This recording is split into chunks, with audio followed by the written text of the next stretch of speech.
नमस्कार। आज हम बीए सेकेंड ईयर के द्वितीय प्रश्न पत्र प्रतिनिधि राजनीतिक विचारक रिप्रेजेंटेटिव पॉलिटिकल थिंकर्स की शुरुआत करने जा रहे हैं। इसमें फर्स्ट यूनिट में कुछ पाश्चात्य विचारक दिए गए हैं, जिनमें पहले राजनीतिक विचारक है प्लेटो। हमें प्लेटो के न्याय, शिक्षा और साम्यवाद संबंधी सिद्धांतों का अध्ययन करना है। तो आज के इस लेक्चर में हम प्लेटो के न्याय सिद्धांत थ्योरी ऑफ जस्टिस का अध्ययन करेंगे। प्लेटो का जीवन परिचय। प्लेटो का जन्म 427 ईसा पूर्व में ग्रीक नगर राज्य एथेंस में हुआ था। तत्कालीन ग्रीक में कई छोटे छोटे नगर राज्य थे, एथेंस, स्पार्टा इत्यादि। इनमें से एथेंस है वो प्लेटो का गृह राज्य था। प्लेटो का जन्म एथेंस में हुआ। प्लेटो सुकरात के शिष्य थे। सुकरात मशहूर राजनीतिक दार्शनिक थे। प्लेटो उनके शिष्य थे और सुकरात ने ही प्लेटो का वास्तविक नाम एरिस्टोक्लीस था, लेकिन सुकरात ने प्लेटो के मजबूत शारीरिक गठन को देखते हुए या उनकी मजबूत कद काठी को देखते हुए उन्हें प्लेटो नाम दिया, जिसका अर्थ होता है चौड़े कंधों वाला। तो इनका वास्तविक नाम एरिस्टोक्लीस और गुरु के द्वारा दिया गया नाम है वो प्लेटो था, जिसी नाम से वो आज राजनीति और दर्शन में विख्यात है। इसी नाम से उन्हें जाना जाता है। तत्कालीन एथेंस में लोकतांत्रिक व्यवस्था, प्रत्यक्ष लोकतांत्रिक व्यवस्था का प्रचलन था और इस प्रत्यक्ष लोकतंत्र में प्लेटो के गुरु सुकरात को मृत्युदंड दिया गया। सुकरात को मृत्युदंड देने का कारण था कि वहाँ उन पर ये आरोप लगाए गए कि वो देवताओं की निंदा करते हैं और एथेंस के युवाओं को पथभ्रष्ट करने का प्रयास कर रहे हैं। यानी शासन जो व्यवस्था है, वहाँ की लोकतांत्रिक सरकार है, सुकरात युवाओं को उसके खिलाफ भड़का रहे हैं। ये मुख्य दो आरोप सुकरात पर लगाए गए और एथेंस की सरकार ने उन्हें इन आरोपों के आधार पर मृत्युदंड है वो दे दिया। तो प्लेटो का जो हम राजनीतिक चिंतन देखते हैं कि प्लेटो ने किस प्रकार के शासन की कल्पना की है, प्लेटो के अनुसार राजा में क्या गुण होने चाहिए, जनता को किस प्रकार अपने कर्तव्य है उनको फुलफिल करना चाहिए, इन सब चीज़ों पर यानी प्लेटो का जो चिंतन है उसके ऊपर दो घटनाएं बहुत ही महत्वपूर्ण कही जा सकती है जिनका गहरा प्रभाव पड़ा है। उनमें से पहली घटना है प्लेटो के गुरु को दिया गया मृत्युदंड, जिसने एथेंस की जो लोकतांत्रिक व्यवस्था थी उससे प्लेटो का मोह भंग कर दिया। यानी उस सरकार ने उनके गुरु को जो सजा दी उससे प्लेटो को ये लगा कि लोकतंत्र है ये निकृष्ट और अज्ञानी मूर्खों का शासन है, जिन्होंने सुकरात जैसे ज्ञानी दार्शनिक व्यक्ति को ये सजा दी है। और दूसरा जो घटना प्लेटो के जीवन पर महत्वपूर्ण प्रभाव डालती है वो है एथेंस और स्पार्टा के बीच में हुआ युद्ध। एथेंस, जैसा कि मैंने बताया, एक लोकतांत्रिक शासन व्यवस्था वाला राज्य था, जबकि स्पार्टा है वहाँ पर सैनिक शासन प्रचलन में था। इन दोनों में जब युद्ध हुआ तो स्पार्टा ने एथेंस पर विजय हासिल की। इस युद्ध को पेलोपोनेशियन वॉर भी कहा जाता है। तो इस युद्ध में मिली पराजय है उसने भी प्लेटो के जीवन पर महत्वपूर्ण प्रभाव डाला। प्लेटो को ये महसूस हुआ कि सैनिक शासन जो है उसमें लोग अधिक अनुशासित है, राष्ट्र के प्रति समर्पित है, जबकि लोकतांत्रिक व्यवस्था है, एथेंस की जो व्यवस्था है, इसमें अराजकता फैली हुई है, अव्यवस्था फैली हुई है।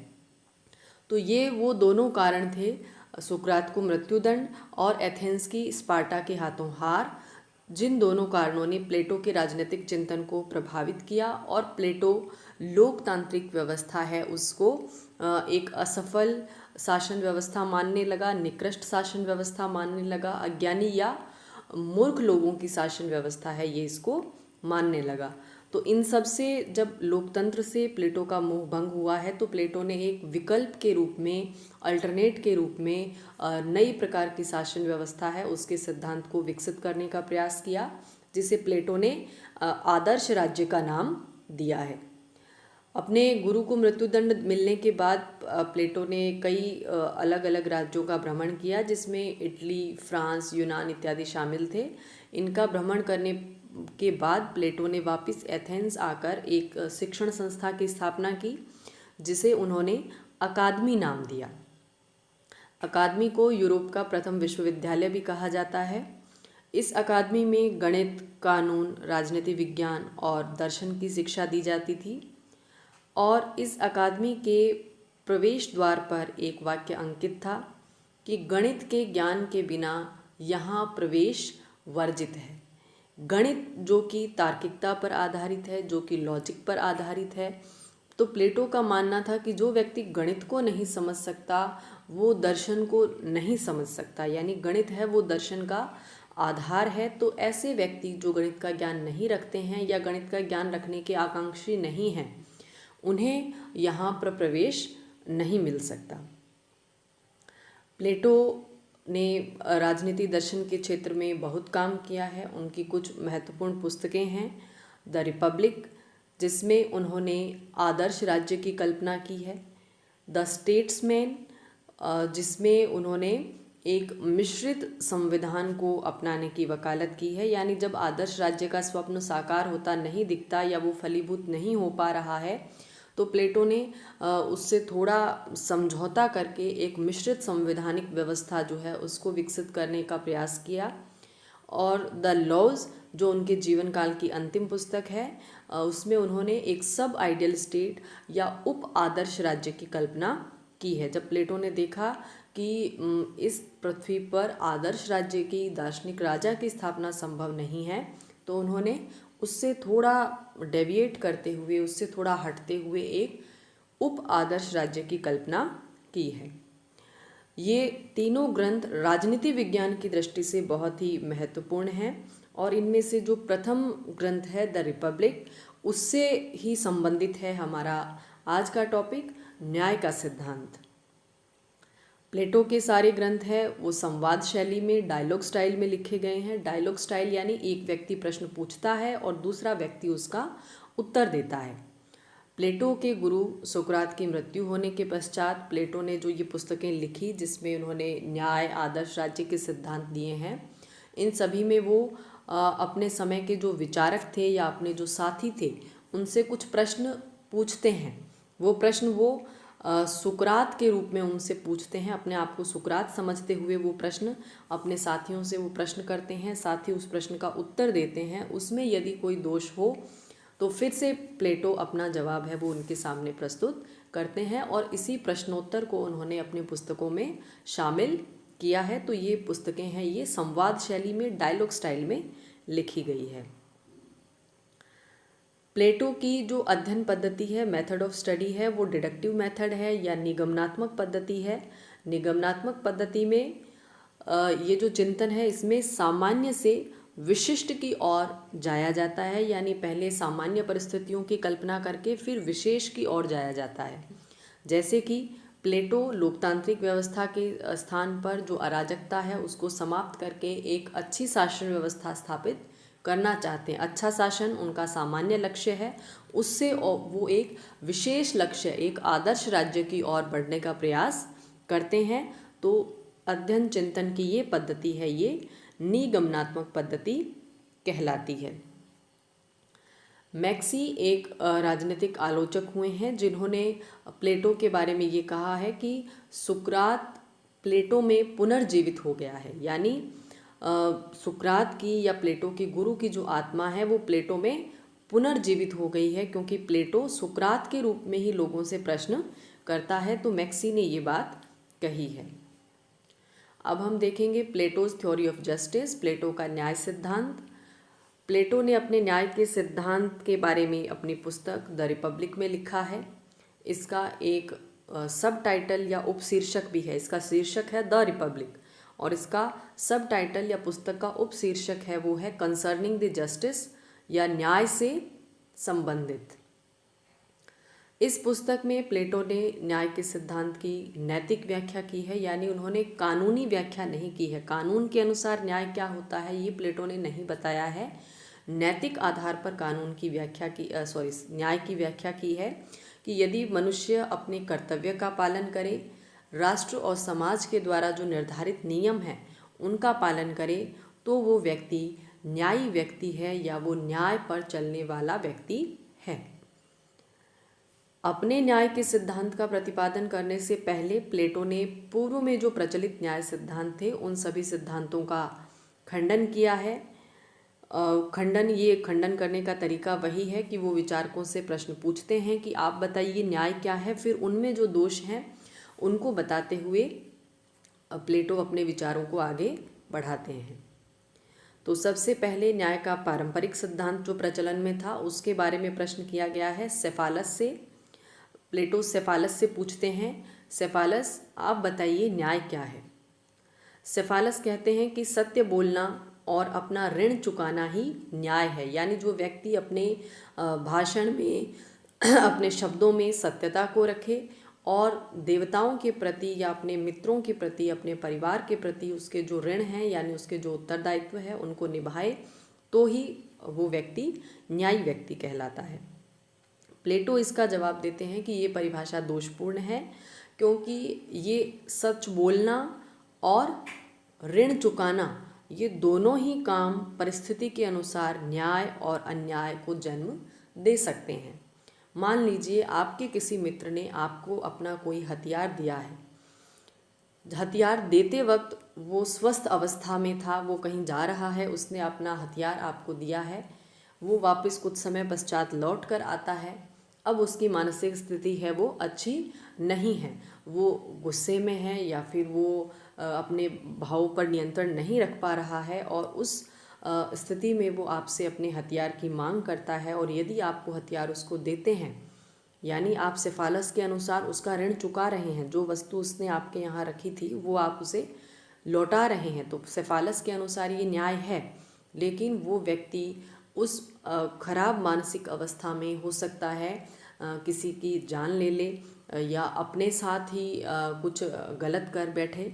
तो ऐसी परिस्थितियों में प्लेटो के अनुसार ये ऋण चुकाना, ये जो कार्य है, ये न्याय और अन्याय दोनों ही हो सकता है। यदि खराब मानसिक अवस्था में आप उन्हें ये हथियार लौटाते हैं तो आप एक तरीके से उनके साथ अन्याय कर रहे हैं। तो प्लेटो कहते हैं सेफालस ये न्याय की परिभाषा है, ये दोषपूर्ण है, और वो न्याय के पारंपरिक सिद्धांत का इस तरीके से खंडन कर देते हैं।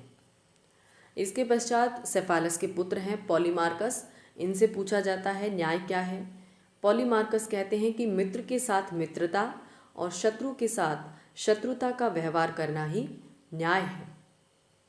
प्लेटो फिर कहते हैं कि ये परिभाषा भी दोषपूर्ण है, क्योंकि कई बार हम मित्र और शत्रु की पहचान नहीं कर पाते हैं। कुछ ऐसे लोग होते हैं जिन्हें हम अपना शत्रु समझते हैं, लेकिन वो अपने हृदय से हमारा भला चाहते हैं या वो हमारी भलाई ही चाहते हैं, तो हम उन्हें शत्रु समझ रहे हैं लेकिन वास्तव में वो हमारे मित्र हैं। तो ये परिभाषा है, ये भी न्याय के लिए सटीक परिभाषा नहीं है। इसके बाद दूसरा जो न्याय का सिद्धांत उस समय प्रचलन में था वो था न्याय का उग्रवादी सिद्धांत। थ्रेसीमेकस से पूछा जाता है न्याय क्या है। थ्रेसीमेकस कहते हैं शक्तिशाली का हित ही न्याय है, यानी जिस कार्य में बलशाली व्यक्ति के हितों की पूर्ति होती है वही कार्य न्याय है, या फिर शक्ति ही न्याय है, पावर इज जस्टिस। शक्तिशाली व्यक्ति अपने हितों की पूर्ति के लिए जो नियम और व्यवस्था बनाएगा वही सब न्याय है। ये परिभाषाएं है, ये थ्रेसीमेकस के द्वारा दी जाती है। प्लेटो कहते हैं कि नहीं, अन्याय है वो कभी भी न्याय से श्रेष्ठ नहीं हो सकता, क्योंकि शक्तिशाली व्यक्ति हो सकता है अपने हितों की पूर्ति के लिए ऐसे नियम बनाए जो दुर्बल व्यक्तियों के हितों में बाधा डालते हो, तो उसे हम न्याय नहीं कह सकते। और शासन है वो एक कला है, ना कि स्वार्थ पूर्ति का साधन। और एक आदर्श शासन व्यवस्था है, उसका लक्ष्य है जनता के हितों का साधन करना, न कि शक्तिशाली व्यक्तियों के हितों की रक्षा करना। तो थ्रेसीमेकस का जो न्याय सिद्धांत है उसका भी प्लेटो खंडन करते हैं। इसके बाद आता है न्याय का व्यवहारवादी सिद्धांत, जिसमें ग्लूकोन आते हैं। ग्लूकोन कहते हैं कि न्याय एक कृत्रिम वस्तु है, ये एक समझौते की उपज है। यानी राज्य और व्यक्तियों के बीच समझौता होता है कि दुर्बल व्यक्ति जो है उनके हितों की रक्षा की जाएगी। तो ये न्याय जो है एक समझौते से पैदा होता है, और ये शक्तिशाली लोगों के लिए नहीं बल्कि दुर्बल व्यक्तियों के लिए है। और न्याय भय की संतान है, यानी व्यक्ति नियमों का पालन करना, अपने कर्तव्यों का पालन करना, क्यों कर्तव्यों का पालन करता है? क्योंकि उसे व्यवस्था से भय है कि यदि नियम पालन नहीं किया जाए तो उसे दंड की प्राप्ति होगी। यानी न्याय है वो भय की संतान है। प्लेटो कहता है न्याय भय की संतान नहीं है। व्यक्ति अपनी न्याय जो है कोई बाहरी वस्तु नहीं है, समझौते या कृत्रिम वस्तु न्याय नहीं है। न्याय उसकी अंतरात्मा की उपज है।